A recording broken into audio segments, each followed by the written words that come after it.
Hello guys, in this video I'm going to show you how to set power saving mode on the Maps.me application.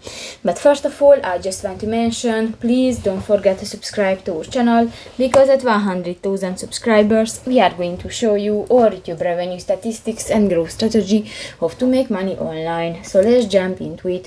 First of all, open the application on your device.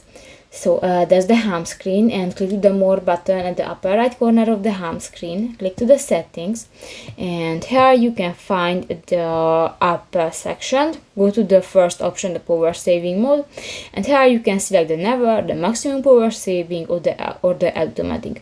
Actually I use the never, but you can select another, just click that and that's it. So that's pretty much it for this video guys. See you in the next one. Bye bye.